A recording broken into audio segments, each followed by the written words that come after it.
What up, Big YouTube? DT Nas here, coming at you with a more complete deck list of dragunities.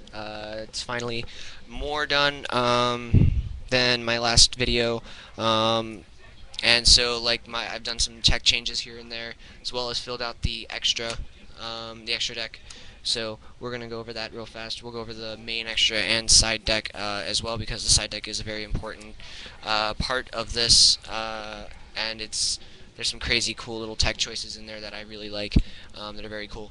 So we'll just get started here with monster lineup. One Leviathan, just basically your big beatstick, lets you go into your 10-star synchro, your Trident Dragoon no TK, very easily. It can be summoned from the hand or the graveyard, which is very cool, and also can be pitched to the graveyard with Dragon's Ravine. I'm going to put him at 2 because this guy's just super good. Right now I only have 1, so put him at 2. Pretty good, solid card. Next, 3 Dragunity Ducks. Dragunity Ducks is your turbo into your 6-star synchros. Any 6 stars will really fit your needs. Mostly you're going to go into your 6-star Dragunity Vajrayana, just so you can go an easy 8-star. But he gets a guy back from the graveyard to equipped, so you just equip your phalanx and go. So this card's very, very good, and he's a really big beatstick. You can also hit him with your Gaybulge, Dragunity Knight Gaybulge, and you just boost his attack by 1500, so pretty good. Next, 3 Dragunity Legionnaire.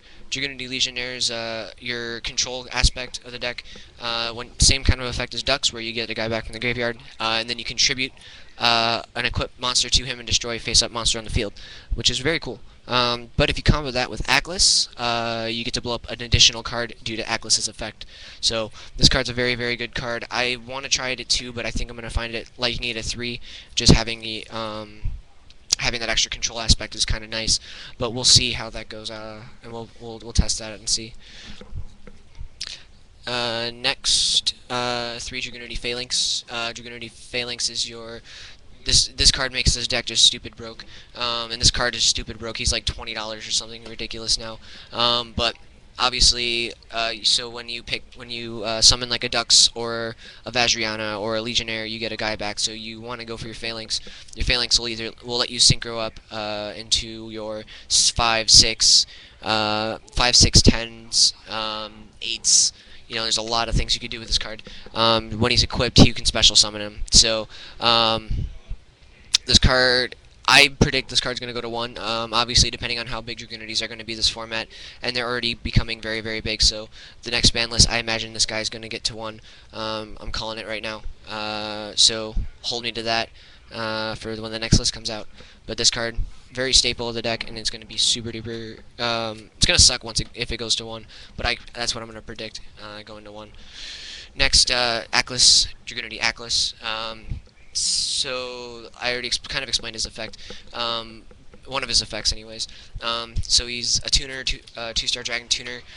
You can tribute him, or when he's tributed as an equipped monster, or an equipped spell, to a monster, you can blow up a card on the field. So you combo it with Vajrayana, you combo it with Legionnaire, and you just go off. It lets you set up for some bigger plays, because it clears your opponent's field very nicely. So, very good card here. I might predict this guy going to 2, but again, we'll see how big he is as well within the format. Next, 2 Dragunity Missile Tannin. Missile, I don't even know how to say his name. This guy just lets you set up your 8-star synchros. He's a very good card, I feel, to play. Maybe I'm going to put him at 1, but he's very good. He's just kind of more fodder for Future Fusion and whatnot. But I kind of like him. He's pretty good. He's just kind of a bigger beatstick. Allows you to go off. With your 8 stars very quickly. Next for tech choices, Cyber Dark Edge. This card's pretty good in this deck. It's not, I don't know if I consider it a staple card, but it's very good. Lets you get back a dragon, level 3 or lower dragon type monster, equipped it to him, and then you can swing directly, but the damage is halved, which is not a big deal. Other than that, really, he's just kind of a sit-there monster, and he just kind of does stuff. You can also combo into 6-star, any 6-star synchro, except for your Dragunity ones. But I feel he's pretty good. Next, 2 Volcanic Shell, pitch fodder for Dragon Ravine. Also, just speeds your deck up a lot because you can just get another one from your deck for paying 500 points. Really not that bad. I've seen people not play this card, but I personally like it just because I like the extra speed in the deck. What also makes this deck very nice, so there really aren't any dead draws within the deck, because you can always pitch something for Dragon's Ravine, so, and you can always make a play happen, so this card's very good, I feel. So, I don't know, I'd like to see more people use this tech, but this is just my choice right now. Next card I'm trying out as a choice is a tech choice, personal preference. Don't know how it's going to play out in actual tournament yet, so I'm going to see. But, it could be good for the upcoming, for Trishula and whatnot coming up. So this might actually work really well. But it's Gale.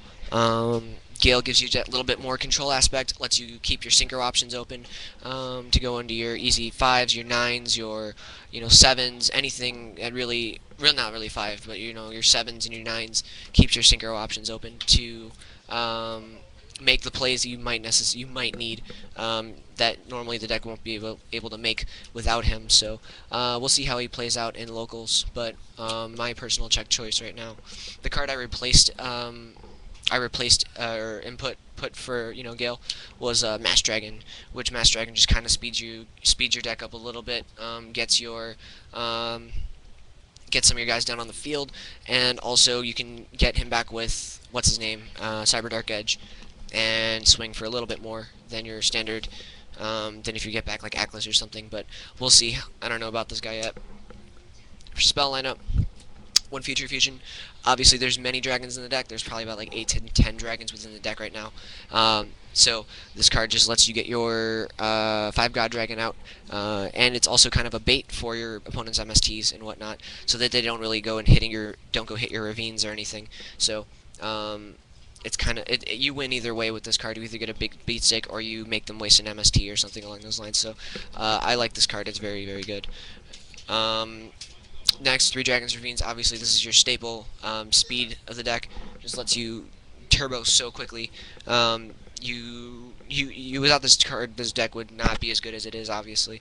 But this card lets you set your plays up to go for games. Lets you set up and lets you get synchros very quickly, very easily. And what's nice about having multiples is that you can play it over. You can play one over the other, and then you get to reuse the effects each time, which is really cool. Lets you just set up that much faster. To accompany those, 3 terraformings. I've seen people play one of these, but I like 3 because 3 lets you search out your ravines a little bit faster. Also thins your deck so you don't draw into them when you don't really want to. Very, very good card, and if you end up not needing to get a Dragon's Ravine or anything, you can always pitch it. So I've personally liked this. It just makes the deck that much faster. Next, Foolish Burial, obviously just to pitch Atlas and Phalanx to Grave. 2 Card of Consonance, same kind of deal, but it's just your plus, you +1 on this. Very good.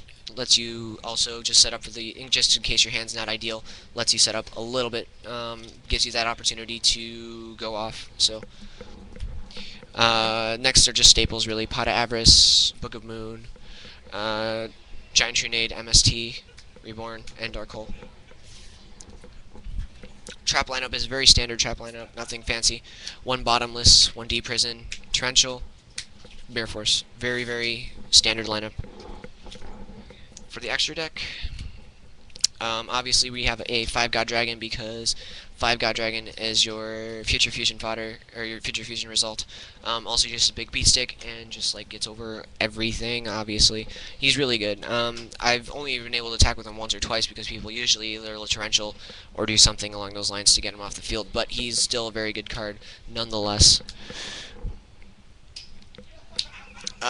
1 Trident Dragoon sets your OTK up because it just you just pop 2 cards on your field and you swing for game. Very good card. Gets over nearly every single card that you'll go against. So I feel that I want to play more than one of them, but I can figure that I can just guess that this guy's going to go up in price just because of this deck. Next, 1 Dragunity Gaybalsh. I don't know why I play him. He's never really made. Maybe as a long end game last resort, but there's obviously another Dragunity card that I like or that's better than him. Um, it's the secret out of Starstrike Blast that allows you to equip any number of Dragunity monsters from your graveyard, and he gains 300 for each, which is like crazy good.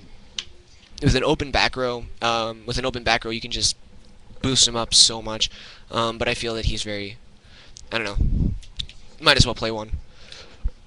3 Dragunity Vajrayanas. This guy's like $35. What the heck? That's ridiculous. I got one from somebody for $12, so I made out really good with this. But this guy lets you go to your 8 stars. Also, you can combo him with Atlas.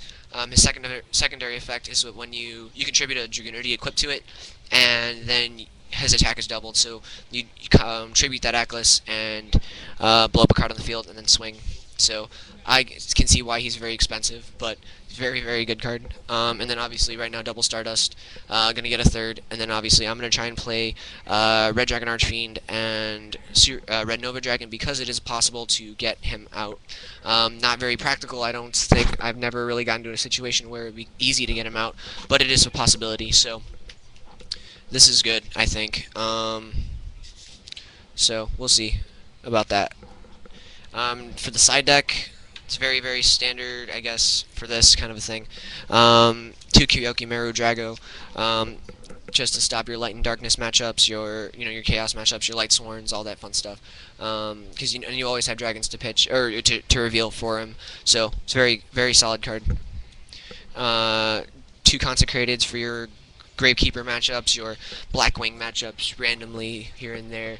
For anything that plays, the Light and Darkness stuff, stops the Chaos Sorcerer and all that fun stuff, so very good card. Green Kappa for the random, just for the extra back row hate. 2 Noblemen of Crossouts to stop the plants, stops the Rykos, and the Lightsworn stops the Rykos, hits the Spies, hits the hamsters, hits everything. Very good. Next, Release Restraint Wave. Believe it or not, this card is super duper broken for this deck because you always have an equipped card, an equipped spell, which is really crazy. Combo it with Atlas, and you blow up all your opponent's spells and traps as well as another card on the field. So you just blow up a monster and you just go rah, swing, swing, swing, swing.